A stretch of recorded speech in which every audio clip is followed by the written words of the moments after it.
Good evening, ladies, and welcome to the next installment of our lifestyle webinar series. My name is Beth McAllister, and I will be your technical producer and moderator this evening. And you are joining us for Follow Your Dreams at Any Age, presented by the wonderful Leah DeCesare. Just before we get started this evening, I'd just like to go through a few of the technical aspects of the GoToWebinar system. So on the right-hand side of your screen, you should see your control panel, and this will allow you to communicate with us during the webinar. So the one really important one that I want you to take a look for now is your questions pane, and that's where you can submit any questions that you have for Leah throughout the course of the presentation. And Leah does welcome you to send in those questions as they pop into your mind, and we'll answer them throughout the time. So if you can just take a quick practice run here and type into your questions pane where you're listening to us from this evening, we'll make sure that everybody has got that on board. So go ahead and do that now.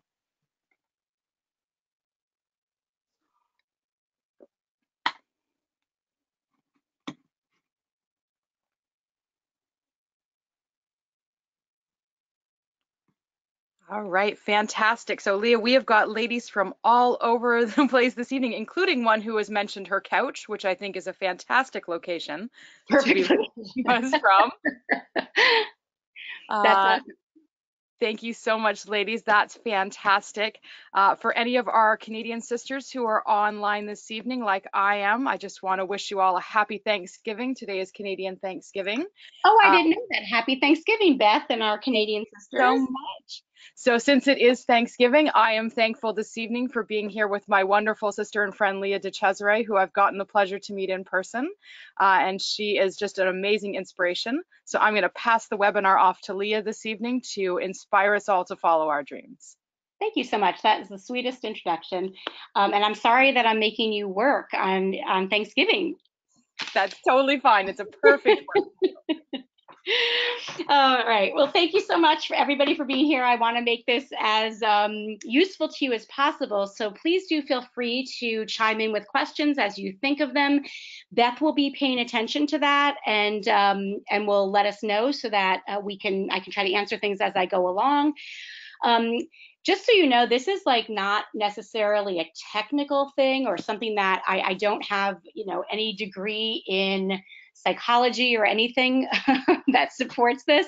I'm speaking from my heart, from my experience, and also from a lot of reading and other resources that I do. I was just at a women's summit this weekend, and I was really excited to see that some of the sessions I was in fact, reinforced and underscored a lot of the things that I'm going to share with you tonight. So they do really work. I'm evidence of that, but just know that it's you can take this advice or leave it, make it your own.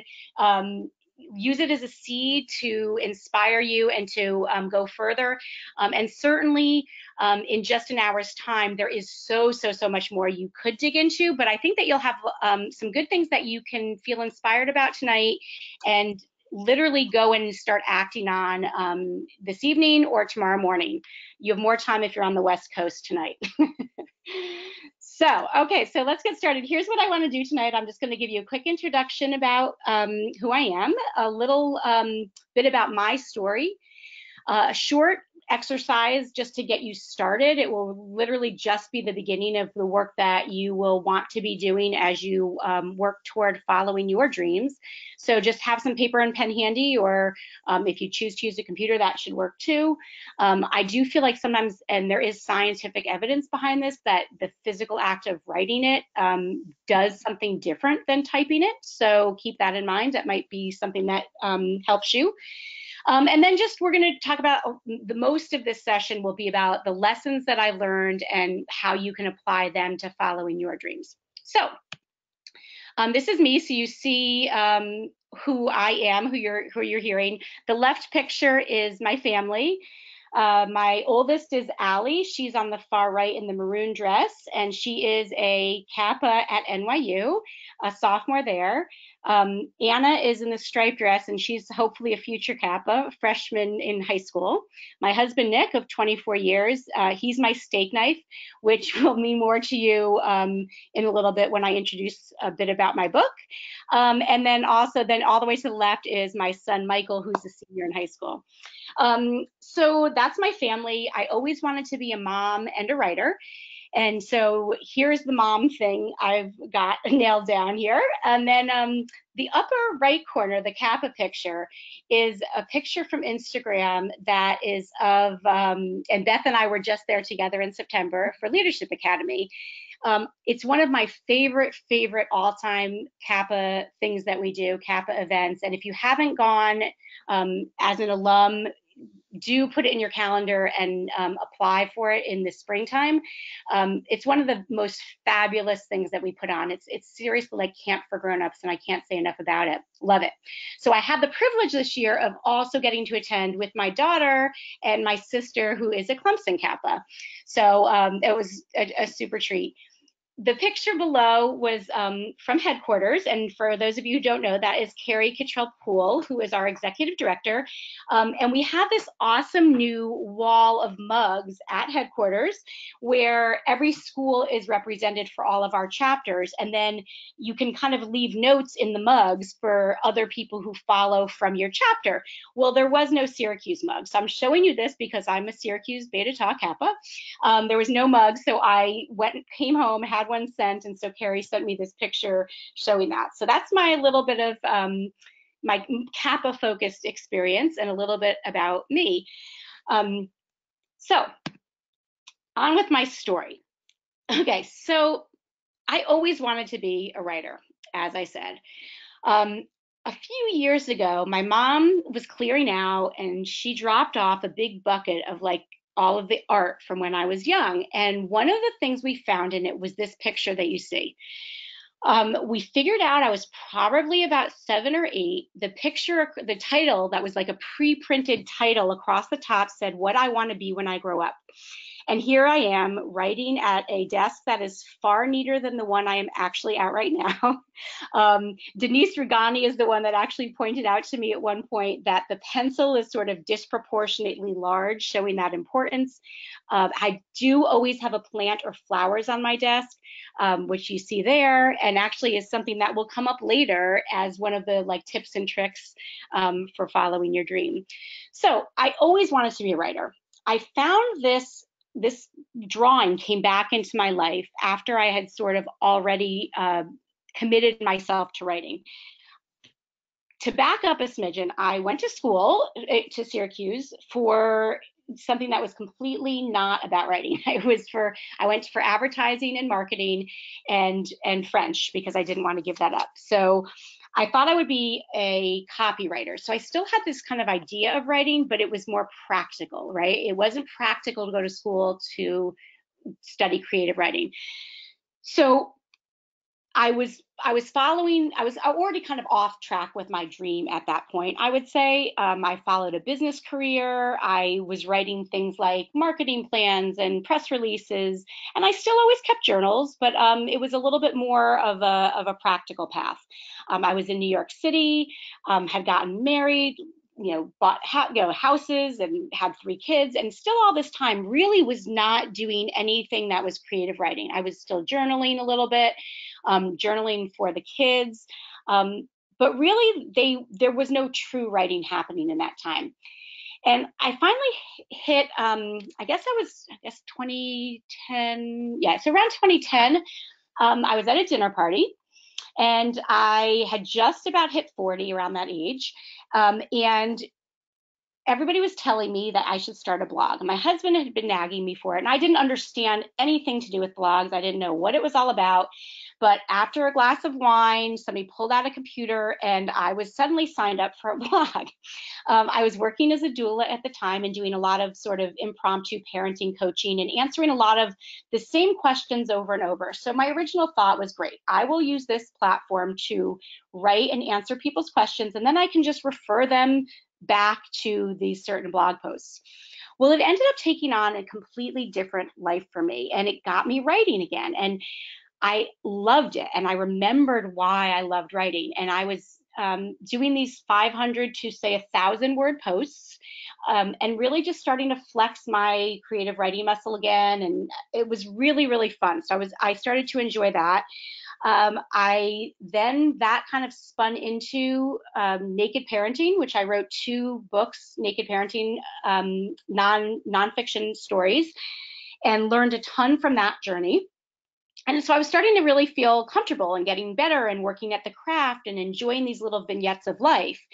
And right around this time, as so often happens, Kappa, it was a Kappa event, and it was actually the one pilot program of Kappa Leadership Academy for 2.0. So it was a trial of focusing on a few of the practices we learn at Leadership Academy in a deeper way. So I find very often that at crossroads in my life, I've had Kappa there, and have been among wise sisters and people with different experiences who have the right messages or encouragement or thoughtful questions, insights, whatever it was that I needed right at that time. So I had already started rearranging my responsibilities and leaving boards when my term was up and saying no to new jobs that didn't align with what I really wanted to do, because I'd realized that I'm in my 40s, and when am I going to write this book that I wanted to write? Like, this is what I always said I wanted to do. And if I'm in my, later years, if I'm in my 80s and I look back at my life, what am I going to say to myself? Like, that's going to be a true regret. And I didn't want to have that. So I had started the groundwork rolling before going to LA 2.0. But while I was there, it really helped me to verbalize it. So it was really the first time I was publicly telling people I'm going to write a novel now, not just some fantasy land, but that I was working on it. And it became a very big accountability thing, because I always do what I say I'm going to do. If I say I'm going to do it, I will. So it was a very big deal for me to put that out there, because now I was going to have to do it no matter what, which is a good thing, right? So accountability also is going to be something we chat about in a little bit. So I hired a book coach, which also was another level of accountability.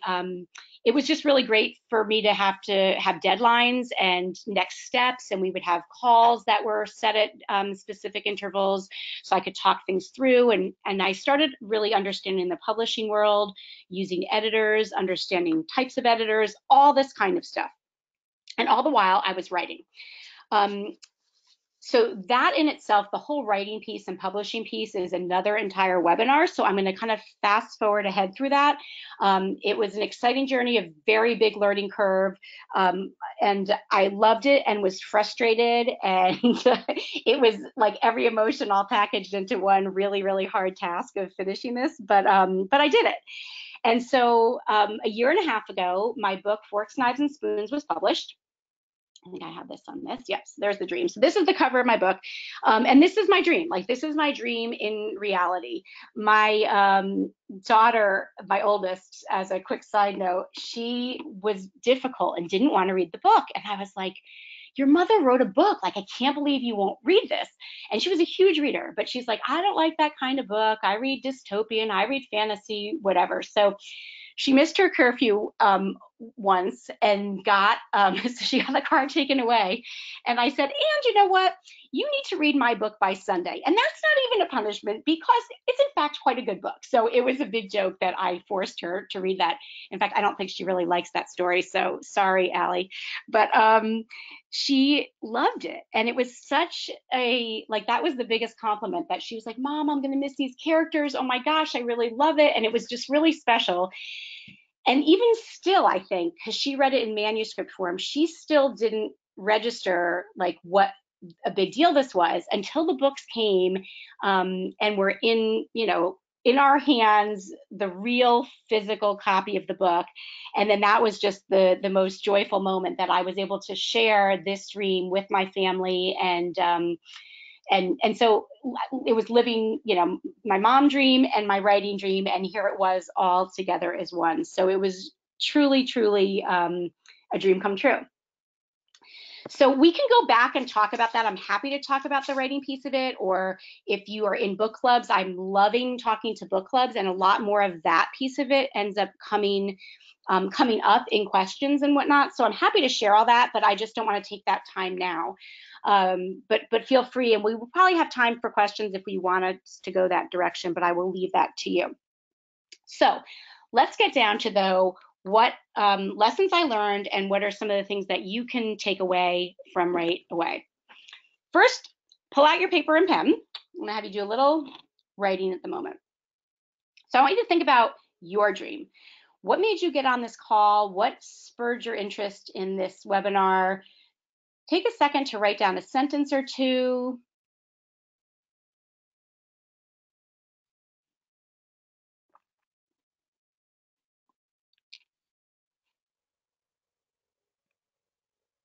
Try to be really specific and clear now. So maybe your first shot at this was maybe a little bit more umbrella. Maybe it was very broad. Nothing wrong with that, but let's now take a second to clarify it a little bit more. Be a little bit more specific, a little more clear. You can add any sensory details.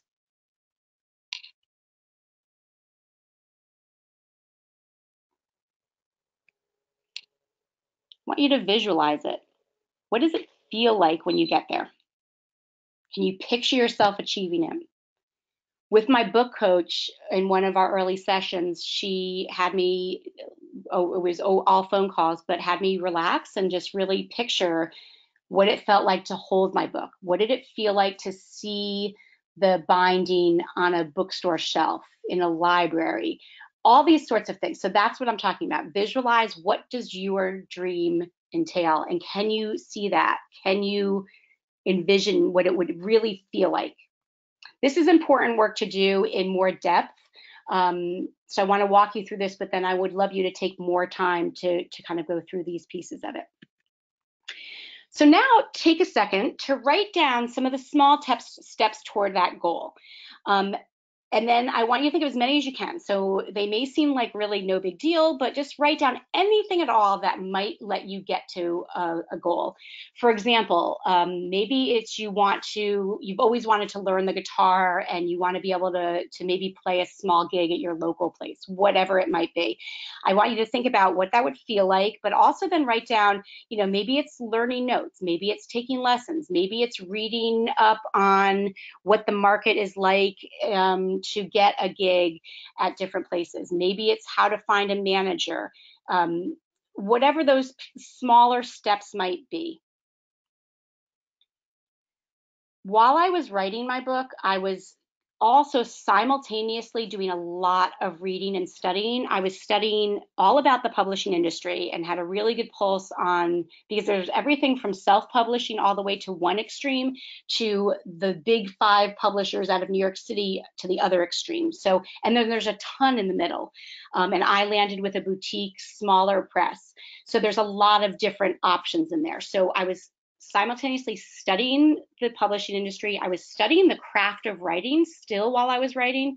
I was really learning about the art of writing and structuring a novel. I was learning how to write a novel, which is often the case with the first novel. They say you write your first novel to learn how to write a novel, and that was very true for me. And then the third thing I was really diving deep into was book marketing. So I have a marketing and advertising degree. I have PR and event planning career experience, but I didn't know how to market a book specifically. And I was just really diving deep into that as well. So those are things that you could be doing towards your goal, right? That's examples of things that you could be doing, little things. Okay, so Beth, I'll just pause for a second here. Do we have any questions? Do people feel like you kind of get where we're at for the moment? I don't have any questions at the moment, but ladies, feel free to type in something if you do have a question. Okay, I'm going to keep going. That's good. Okay. So some benefits of following your dream. I mean, I'm sure there's a gazillion more, and I could have filled a whole presentation on that, but why you should do this. So you'll feel like you're living a more fulfilling life when you're following the dream and your passion, something that at its kernel is really speaks to you and feels like the authentic you. A broader sense of well-being. A lot of this is actually has studies and things behind it. Like I said, even just in these sessions I was at this week, there's always this incredible overlap, which I just love when I see all these connections binging back and forth. Even in my parenting books, there's things in here that I speak about in those naked parenting books that loop back around to this. So certainly a better sense of well-being. You're being your true north by following, you're being your true self by following your true north. So where is it you feel like your passion is, your strength is, your interest is? And when we live in line with our personal values, we're happier. We talk about this a lot, our values at Leadership Academy. I talk about it a lot with our kids. If we say, for example, we value good health, but we eat at McDonald's, one day, no big deal, it's a treat, we go back, we're not feeling all that off kilter. But what if every single day you find that you're eating a Big Mac, and then for dinner you're going through another drive-through, and then you end up having a donut at 10 o'clock at night, and more you just feel like you're not living close to what you say you value? That has a deep effect on our psyche and on our like, our what's the word I'm thinking of? It has an effect on our spirit, our mood, and we feel further and further from that true north. We feel less like we have less integrity, less authentic. We feel out of line. So even if we're not really aware of it or conscious of it, that's where we're feeling that, when we're not living our values. I taught a values lesson. It was for another Kappa conference, and it was really cool. We did an exercise where we took how everybody spent the time during the day in general, and then aligned it and lined it up with what people said their values were. Well, one woman's observation was that she had just found a lot more time because she had just retired and was trying to figure out what she wanted to do. And she realized that she had been spending so much time on Pinterest. And she was like, this is not how I want to use my time. Like, I want to be doing something and pursuing something and improving myself and growing myself and all of those things. So it was kind of an aha moment to line up how she spent her time with comparing it with what she valued. So the closer those two things are, the happier we are. Positive self-development and growth. This is a Kappa value that we share, with lifelong learning. I have long thought about the affirmation of, every day in every way I'm getting better and better. I did not invent that. I cannot remember what book I read it in, but it was a book I read probably a good 30, maybe 25 years ago, and I just still always remember that. And then finally on this, as for this list, is goal-oriented behaviors reduce stress. So again, something else that is scientifically proven somewhere. I apologize. Like I said, I'm not a scientist. I don't have any of this annotated, but these are things that pop up and come across my desk through blog posts and different things. But there is science behind. There's a huge field in the science of happiness. And a lot of these things that we're talking about tonight directly go toward that. So if we're working toward a goal, and no matter how big or small that behavior is, we do feel less stressed. Okay. Everybody with me? We're doing good? Okay. Okay, so some of the lessons I've learned that you can apply. So, can you put my cursor back on, Beth? I don't have access to your cursor. There you are. Do you? I can't see it anywhere. Hold on one second. I'm just going to need to move my control panel down so I can see my screen. All right, got it. Okay. Okay, so these are some of the lessons, and then I have some slides on some more like concrete tips and tricks and ways to sort of do these. But so let's kind of go through these. First, I think of anything is that as women, we tend to hold ourselves back, or we serve everyone else and we do stuff for everyone else, and we don't give ourselves the permission, or we don't feel worthy of the time it would take, or whatever it might be. So first off, give yourself the love and permission to pursue this. To whatever it is that you wrote down on that paper, whatever's in your heart that you want to pursue, invest in yourself. I am giving you permission if you won't do it for yourself. So know that you are worthy of this, and self-care, you have to take care of yourself, and this is one way to do that. So put yourself on that to-do list and put it at the top. Prioritize yourself. I do have a strategic way to do that specifically on the next slide, but put it in your heart for now that you, you're already on that first step, obviously, by being on this webinar and knowing that you're ready to do that. Know your goals and write them down. I would also say that probably, which leads to the next point too, is knowing your values and even writing those down. You might want to take a little time to do some values work. What is most important to me? And that becomes a really useful tool for making decisions across all areas of your life. How am I going to spend my time? What am I going to say yes to in a volunteer capacity? What am I going to say no to because it doesn't align with my goals that I am now prioritizing and with the values that are the most truly held beliefs? And again, writing them down, there is a lot to be said for that physical paper and pen and hand on a physical writing instrument. I have to say, I love, like, I'm kind of a paper and journal fanatic. I love that all. So it's something that this part comes very easily to me. It may not for you, so there may be a different way that you come up with a strategy to do this. But think about what's most important to you, your values, what makes you you. So be authentic, be courageous. A lot of this is the first step, is this kind of more emotional work. And it took me a while to get there. Like it took me, to get to the point of saying, yep, I am going to do this and I'm going to realign my life little by little to get me to that point where I'm able to dive headfirst into it. Focusing on one thing at a time may seem slightly contrary to what I was talking about previously as far as like all these baby steps towards something. What this kind of means is, for example, maybe your dream is something to do with fitness or health related.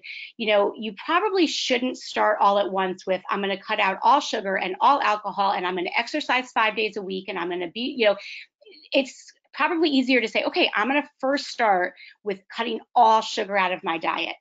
And maybe it's something, something smaller. I'm going to cut all sugar out of my diet and move more, whatever it might be, but slowly, first steps, and maybe figure out the most achievable ones so you can start to celebrate your small wins. So kind of focus on the big, the key part and the core and the heart of what your dream is. Share it. So we talked about accountability a little bit. Telling people who will encourage you. So if you suspect that maybe a certain friend or a mother or sister, cousin, whomever may not be the most supportive of this dream, perhaps that's not the person who is your accountability person right now. Somebody who's really going to encourage you and sincerely, genuinely check in with you. And sometimes it's very deliberate. I know there's a lot of writers out there who have accountability partners that they check in with. Sometimes people do it daily. Sometimes it's weekly. But it's a more formalized approach. For me, it worked for me just to say it out loud to other people, to Kappa sisters, then to hire this book coach who then was a paid accountability person. I also like to, again, in a pretty journal, I will, whatever I'm focusing on at the time, like how many hours a day am I writing or whatever it might be, I would record that. And that was another way to hold myself accountable and to also feel like, oh yeah, okay, I'm getting somewhere, which leads into another tip on the next page of record keeping. These all kind of intersect and overlap, but so build behaviors and habits that support your dream. So again, if, going back to say a fitness or health angle, you're not going to want to go try to run 8 miles, but can you walk a half a mile the first day and then up it next week to 3/4 of a mile?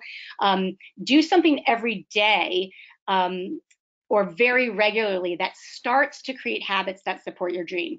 And again, this is leading a little bit into that last bullet, is to build habits that way. Like when you go to the grocery store, like build habits of buying more fresh fruits and vegetables, not buying the chips or the things that are not what you want to be consuming in whatever it is your goal and your dream is. And that goes to creating an environment that supports your dream. So this is two ways, right? So it's creating an environment that makes it easy to stay committed. So, right, throwing away the junk food that's already maybe in your cabinet, and filling your house with healthy snacks, and leaving a bowl of healthy nuts and carrots on your counter so that it's a quick fix when you're walking through to snack, creating that environment so it's easier for you. But then also plants. There's a study that shows that plants on people's desks, in telemarketers, I think was the study, they found that those telemarketers were happier, nicer, and more productive. So when I was 7 years old and drew that picture with a plant on my desk, it was actually spot on target. Little did I know, but I always have a plant and or fresh flowers on my desk. So fill your space with visual cues. It could be quotes, it could be a vision board, it could be photographs or artwork that you do yourself, artwork that speaks to you, that your kids do. But fill your space with decor that is meaningful for you and compelling. So building this environment that is conducive and supportive of all you are trying to achieve. Okay, questions? I'll just pause for a second here and see if there's any thoughts, questions, comments. I don't have anything coming in yet. Okay. Everybody's just absorbing all these amazing tips. Okay, good. I hope so. I hate to have such copy-heavy slides, but I think it's sometimes good. And I'm happy to share this slide deck if anybody cared to. You can, my email's on the last slide. You can always email me for them. Or you can screenshot what you've got up here. So I did try to put a little bit more detail on here than I might have for those reasons.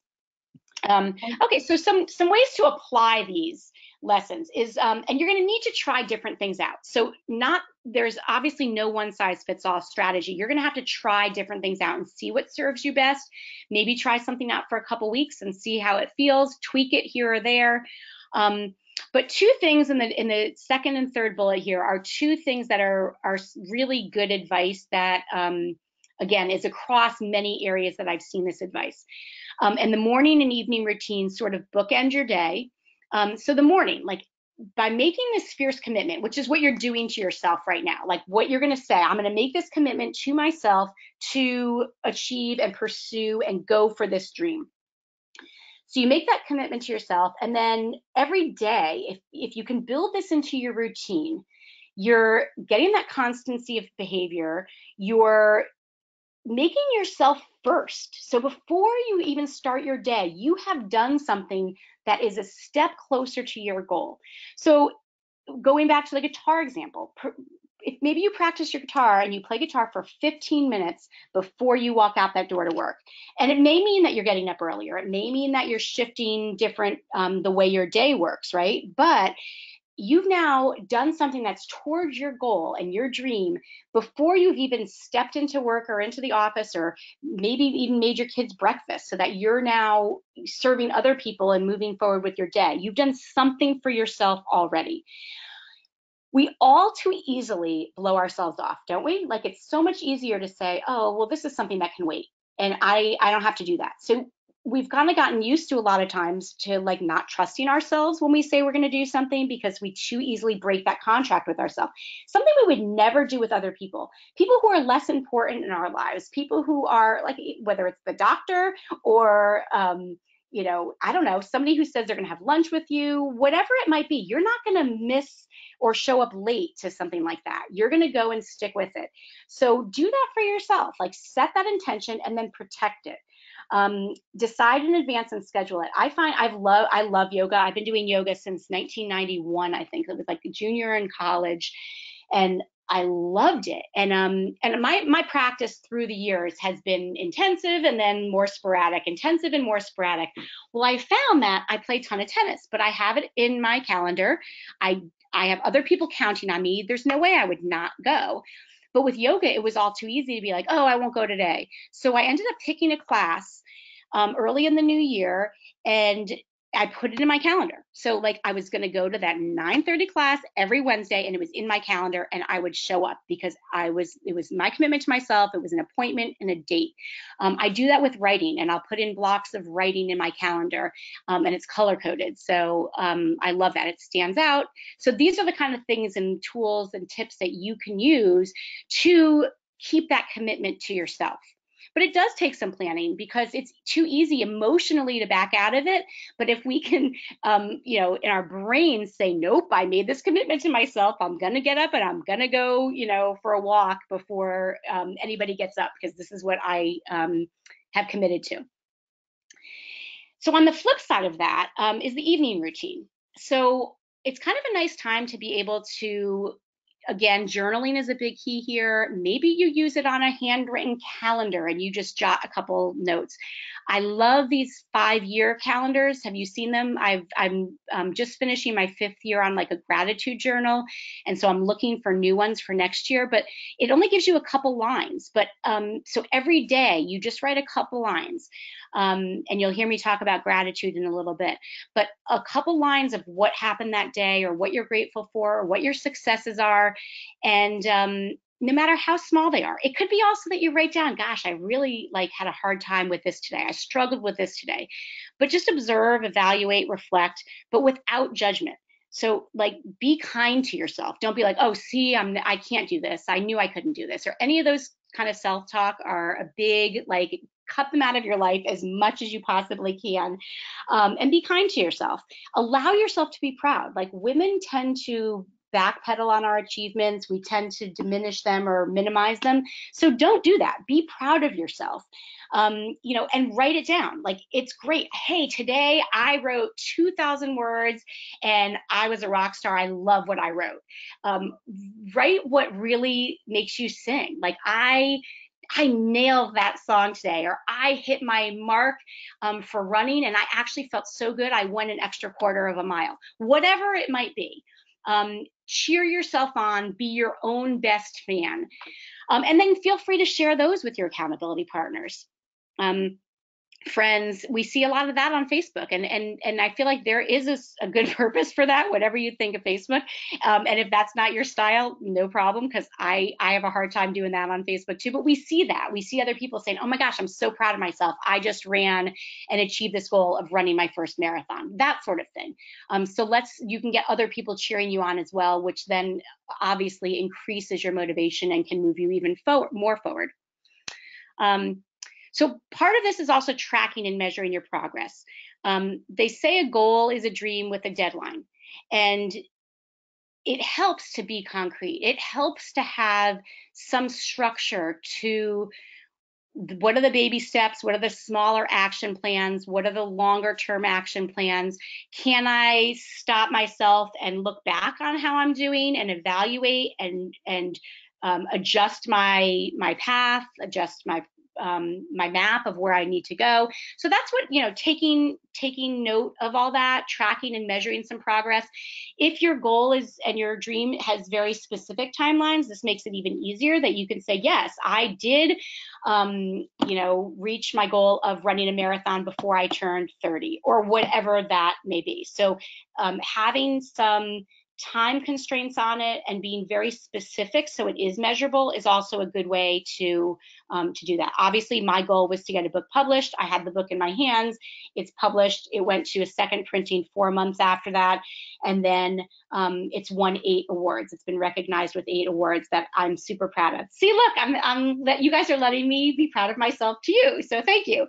But yeah, so that's the sort of thing. You want things that are measurable to the best that you can, so that you do have some sort of a yardstick as well, so that you can say, yeah, I've achieved that, I've gotten there.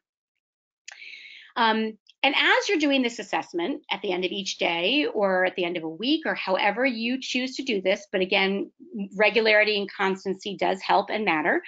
But let your mistakes or stumbles be lessons and motivators. Like, don't let them be excuses to stop. Don't internalize it as a setback. Don't beat yourself up over it. take it to move forward. We all make mistakes. Anybody who's a parent out there knows that we make mistakes.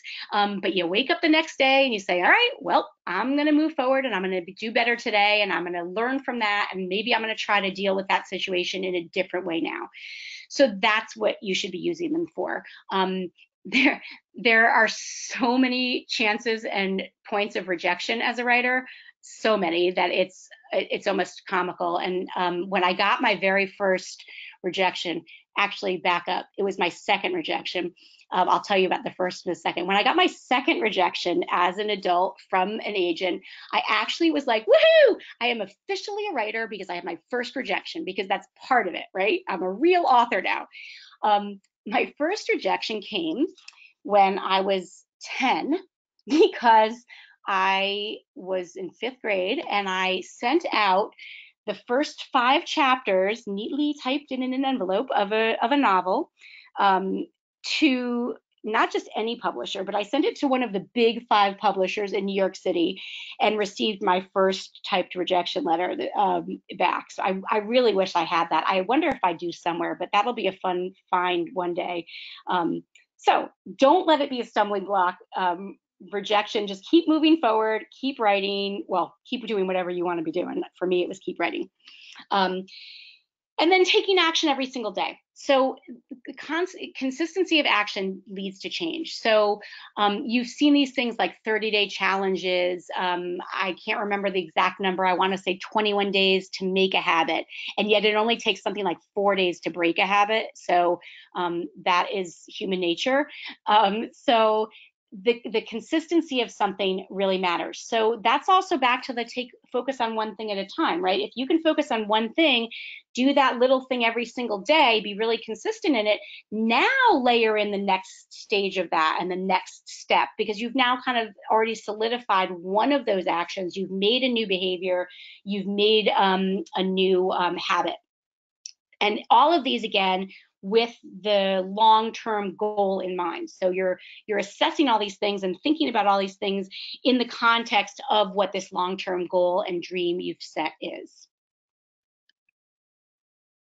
Okay. This is my last slide, so I will then be slowing down so that you all can talk and ask questions. But few more lessons that I learned that you can apply is gratitude. So for me, I've always said that I feel like the key to happiness is being grateful. So if you can look around where you are in this moment and feel grateful, it's such a calming, such a peace-giving activity. And it's very much an active process. Humans have negativity bias, so we tend to not always see the positive first. But I actually really try to say to myself things like, wow, you feel no pain today. You are healthy. Like, it stinks when we're sick and on the couch or feeling nauseous or miserable headache or whatever it might be. And it's so like awesome when I can just slow down and say, oh, wait, let me feel grateful for where I am in this exact moment. My kids are healthy and safe. My husband's healthy and safe. My parents, I'm feeling healthy and safe. Like all of these things. So can you practice gratitude? If you are a journaler, or even if you're not, it can be calendar form. It could be bullet point form. It could be really like one day, like I am so grateful for bed. And that can be your 3 gratitude things if you're doing 3 things a day. I'm grateful for bed. I'm grateful for bed. I'm grateful for bed. I remember writing when we didn't lose power, but we had a huge snowstorm. It was now a snuggly, cozy, wonderful snowstorm because we had heat and light. So little things like that. So just focusing on gratitude can make a huge difference as you work toward your dream. Taking I can't because out of your vocabulary. We are queens at finding reasons why we can't fit it into our schedule. We can't do this. We can't do that. We're too busy. I couldn't possibly write a book because I have too much going on. You know, these are all the things that, yeah, I mean, I was raising little kids. I was like, oh my gosh, how? But I know plenty of my author friends now who also somehow find the way with little kids running around. So you can find the way to do it. We have very often more hours in our day than we realize. It sometimes helps to find those if you just really scrupulously track your, like you would maybe if you were looking at your food, like as a diet plan or as a health food plan, like tracking what you eat or how many miles you run or how many weights you lift or whatever, how many words you write. Same thing, like how oh shoot, I just totally lost my thought. Sorry. Keeping track. All right, anyway, moving forward. I think you guys got my point on that. But, oh, I know, tracking your time. So being able to track the time, you can very often find places and pockets where, which without like losing all, fun and leisure, but in fact, there are definitely ways I'm sure we can find time. I love the new app now. I just saw it on the new update for iPhone that there's a screen time app. So it's tracking how many hours you spend on screen time, and you can divide it out by, I think, what you use it for. Haven't explored much yet, but I think that'll be a good tool to see reality. So don't say I can't because. Try to change it around. Be positive with yourself. I can, and I can because, and I can when I change these things, and I can if I change these things, and I can because I can do this, this, and this, right? Because you can break it into smaller tasks and start working toward that. One good example I have is a friend of mine has 6 kids. She had 3 kids and then surprise triplets. No kidding. So she's awesome, but we were talking one day and she was talking about how she really wanted to become a nurse and she couldn't see it happening. I mean, she has 6 little kids at home. And we were just talking. I said, well, what if you just took one class? Like, what if you just went to the community college and took one class? What if it's just a class that knocks off a prerequisite for something? Like, look into what the program is. Well, sure enough, we don't see each other a ton. She reaches back out to me 6 months later. We get together, and she's like, "I took your advice." Hadn't even remembered what I had told her, but she's like, "I took your advice," and I started taking classes. So she's little by little taking classes at the community college. She knows what she needs to do. Her husband, her family are all supporting her. Her kids are stepping up and helping out in different ways, and she's fitting her classes in and still being a mom. So we can do it. We just need to really commit to that. So saying no and paring down where you're spending time on activities that don't align with your values, goals, or dreams. I was on a lot of boards that I was like, I love this cause, but can I really spend the time on that right now? Is it where I want to be spending my time? So without shirking my responsibilities, I waited until some of these terms came up. So sometimes in this bullet point, you may need to wait a little while. You may need to plot out how you can come off of for example, a board. Or perhaps you're realizing, oh my gosh, like my paid job is really, really not where I want to be. It's not making me happy, but maybe I could find a job that's more closely aligned with where my dream is or my goal is. You're not going to be able to do that tomorrow necessarily, but can you start making those steps toward doing that? Brushing up your resume, connecting with people in the new field you want to get into, starting to volunteer in that new field. And all this is to say, some things you're going to be able to do really quickly. And some things you will take time in planning as you're looking at how you're spending your time in comparison to your values and how they align with your goal. But it doesn't mean it needs to stop you. Don't let that be an I can't because. You can, like, do that now and start taking the baby steps simultaneously. Perhaps your preparation and your steps towards your goal are reading a blog post every day or getting a book that is completely aligned with what you want to do, and you're going to just try to read for an hour a day out of that book. That is making steps towards your goal. That is already building those things that we talked about earlier on, the why this matters and increasing your happiness and your well-being and all of that. So don't let those taking time cause you to not do it at all. Still keep moving forward toward that. And then so finally too, like seeking leisure activities that fulfill your larger goals and help you grow. There was some study of 33 countries, and out of it came, I tend to remember like a conclusion and not so much the details sometimes, but it was 33 countries, and they came up with like the top 6 activities that were the most fulfilled, like where people felt had the most highest fulfillment scores, and then maybe like lower six, something like that. But one of the things that came across loud and clear across all countries was that spending time on the internet was actually the only activity that had a negative impact. Like it actually made it was inversely related to happiness, which you know the studies that have been out there about spending time on Facebook leads to greater depression. I mean, there is scientific evidence behind all this. And I also feel sometimes, for me personally, if I start my day checking emails, I have just spent hours and hours doing stuff for other people, getting things other people needed to get, or bouncing around between like, oh, in order to do this thing in this email, I need to go read this thing, or pay that bill, or reach out to somebody else, or book that ticket, whatever it might be. I've just spent all this time doing things for other people, and all of a sudden it's hours that feel so unfulfilling because I haven't done a single thing that was toward my goals or toward what I needed to do for myself. So you can see where that kind of shifted. I have shifted my time. I only check emails late in the afternoon unless I happen to be out at a doctor's office or waiting somewhere where I can screen through and delete stuff. Otherwise, I will not check until the end of the day. Now, your job may not allow you to do that, but can you find a strategy that works for you that does? So I feel like I've just talked your ear off. Here is my email address. I want you to feel empowered, go out and live your dream. And I would love if you have any comments, questions, thoughts, anything. Oh, and I'm going to give away, because it's the symbol of my dream come true. I'm going to give away to one person who's live on this webinar a copy of Forks, Knives, and Spoons. So Beth is going to pick randomly from the numbers of people that are on the call now, and then I will have you message me or email me your address so I'm going to the post office tomorrow and I can send that out to you.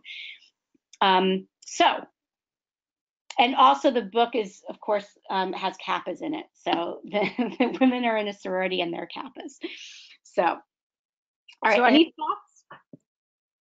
So if you have any questions, ladies, feel free to type those in right now. And I'm going to run the random number generator while we're waiting for that to come in.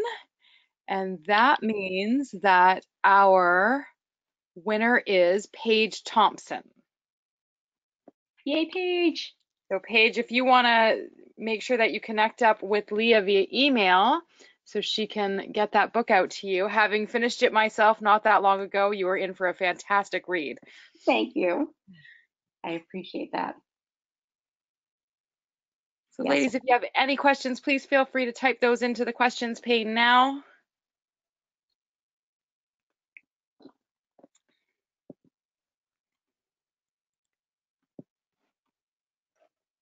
I'm curious, is anybody willing to type into the question pane what your goal is, what your dream is? Do you want to start with that accountability? Feel free to type that in, and Beth can read off and share with the rest of us. Fantastic. That would be a wonderful way to start that accountability.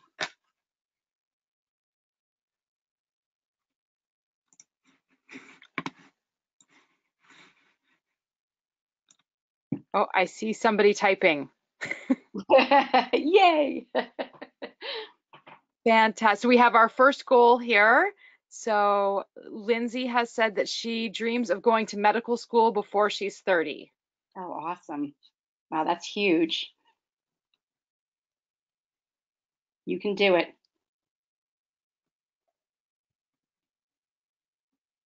Anyone else sharing? I'm heading to interrupt me if something comes in, Beth. I'm heading to Vermont tomorrow. So my poor family, thankfully I have one out of the house, and then the two teenagers are very good, and my husband works from home. So it's allowed me to be able to do this now. But I'm starting a new writing project. So I've been interviewing people and have all this research and all these ideas in my head. So for me, what works really well is I love to binge write. So I'm going away on this little self-imposed retreat. I'm going to a friend's house in Vermont where nobody is going to be. And I'm just going to pack frozen foods and salad bags for like very quick meals. And I will be writing like nonstop for the next 10 days. So I'm very excited about that. as I can, because my continued dream, once we finish one goal and dream, it doesn't end. I would love to just be able to start putting out a book every, about every 18 months, every 2 years, and to be able to keep writing and to really be able to make a living at this. So, and to keep becoming a better writer, which I'm finding has been so great. This is actually my third book. I have a second one written, which I'm loving, loving, loving, and very excited about, but I'm waiting for that to get sold. So I don't have a publication date for that. So I'm actually starting my third book and feel like I've learned so much since Forks, Knives, and Spoons. And it's just been such a goal and a dream that has kept growing. All right, so we've got 2 more goals. Great. Cindy wants to teach yoga full time. Awesome.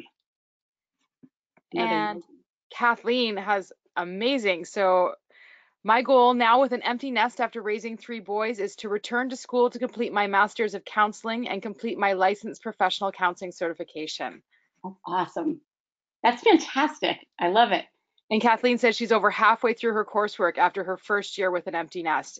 Wow. Congratulations, Kappa. Yeah, fantastic.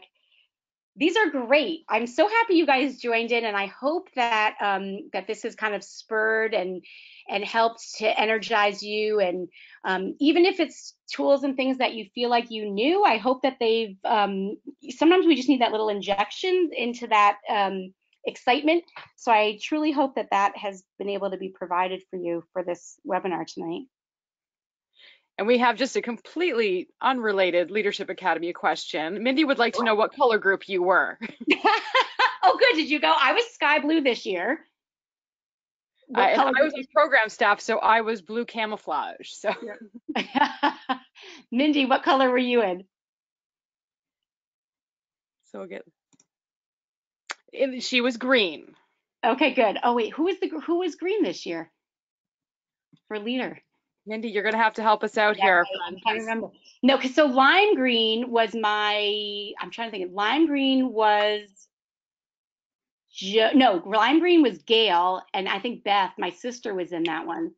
So it was Brittany was her. Oh yes, Brittany. Love Brittany. That's right. So, I was green one year. It was the ugliest manicure I've ever had in my life. Kelly green is a tough color to pull off on your fingernails. So for those of you who have not attended Leadership Academy, that could be an amazing goal to fulfill that dream. Having been a couple of times myself, it is truly an inspirational weekend. So if something that you're looking for after hearing Leah's very inspiring words, that might be a way to kickstart some of those dreams for you as well. It's a great point, because it really is a chance to sit and it's the gift of time. It's for personal development. It is not, and there's no expectations that you do anything for Kappa whatsoever after that. So it is really the space and the time and the gift for you to be able to just think about what kind of like taking time to do a lot of the things that we talked about in this hour. It gives you the weekend to do that. And yeah, that's a really good connection, Beth, to draw. Oh, we have a great question here that says, I'm 27 and I struggle with balancing my dream of a career with my dream of being a mom. It feels like it's impossible to do both. What would you say, what can you say about balancing your career and your family? Yeah, wow, that is such a good question. And sorry, what was her name? If she Lindsay. Lindsay. Sorry, yeah, it's such the golden, right, like the golden ring that we all want. I think it is hard. I would say that balance is something that we're always sort of trying to strive for, and I think that you do need to sometimes put things that like lower standards on some things, right? Like maybe every single night isn't a home cooked meal. Maybe you're gonna order in, right? And maybe, I don't know, whatever it's going to take. So she doesn't have kids yet, I don't think, is what Lindsay said, right? Trying to have a family. Yeah, I think it's tough. And I think a lot of it comes down to different choices. And I did work some. I ran my own business when the kids were little, but I mostly was really, really flexible. So I was mostly stay at home. And I have a lot of friends who have worked straight through. And I think on both ends of that, there is there are the challenges, there's the rewards, there's the pros, the cons. I know I'm not giving you a very good concrete answer because I don't really feel like there is one. I think that everybody does it their own way. And I think as women, we all need to support one another in any way that it comes out. So find girlfriends, that's a big thing. And if you don't have kids yet, when you do, since I was a doula for years, find a new moms group, and at any age. I think if you move somewhere else, so even for Kathleen, who's an empty nester, it's really important to find a group of friends, probably who are in the same life stage. So a group of friends in the same life stage that can be your companions, that can be your sounding boards, for whatever the issues are at those moments. Because when you have little kids, you really do need to talk about, oh my gosh, like the kid got up 5 times last night. How do I handle this? Or how are you handling this behavior? And then on the flip side, now I have teenagers in college. And so a lot of my peers are talking about, that sort of issues in life and how we're handling that. And a lot of my friends are also in that stage of trying to reinvent themselves. A lot of what we've been talking about, like what do we do now that I have kids out of the house, that I may have more time as the kids don't need my every moment of attention. So I think it definitely changes and adjusts and grows. I definitely think too, though, that we women live in an awesome time where we can have a lot of these choices. And yeah, I wish you all the best, and I know that there are definitely I feel like I'm not giving the best answer because I truly feel like there just isn't one solid way answer. I know so many people who work at Kappa headquarters have kids and raise families and find ways to scoot out and be able to get to their kids' game or performance, and then balance it and get back to work and get what's done. So I think the flexibility of having online options allows a lot more of that these days. But I don't know, I really apologize because that is not the best answer. But I do feel like always a lot of the things we talked about, like putting yourself on the list, putting yourself first, taking time for yourself, and obviously things that are self-care. So even like exercise, eating properly, sleeping well, all of those things matter. And ever apologize for taking care of you. Never apologize. I am all about guilt-free parenthood, guilt-free womanhood. Don't feel guilty. Like, go out. If you make a mistake, go own it, live up to it, and move forward.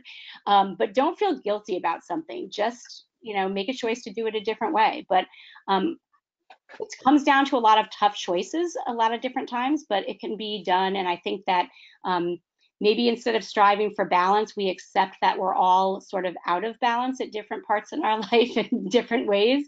And we just keep walking to different sides of the seesaw to kind of try. So I will leave it at that. I hope that it gave you any bit of help, but maybe that's another good webinar we'll have to do, right? So Lindsay says, thank you. Your answer was great. So okay, good. Thanks. All right, well, I think that wraps us up, and my email is there. I am most certainly happy to hear from anybody, so feel free to reach out. I'm also all over Instagram and Twitter and Facebook, as is necessary for this world we live in now. So feel free to reach out, find me in any of those places. Happy to continue the conversation. And Paige, please send me your address. I'm going to the post office in the morning, and I would love to send you your book out. And Beth, thank you for helping us out tonight. You are an awesome producer, and I'm so glad I had you here. Thank you so much. And thank you everyone for joining us this evening. A big thank you to Leah for her wonderful inspirational words. I know I'm taking away something to get me moving towards some goals tomorrow after I get a good night's sleep. Thank you ladies all for joining us this evening and taking some time out of your busy schedules. We do appreciate that. So as I close this webinar this evening, a survey will pop up onto your screen. It will take you about 2 minutes to complete, and we really do appreciate your feedback. It will help us shape the future webinar programs that will be coming your way through Kappa. And if you do want to forward any comments or questions to the team at headquarters. Our email there is education@kkg.org. And with that, I'm going to bid you all a good night and hopefully speak to you again soon on another webinar.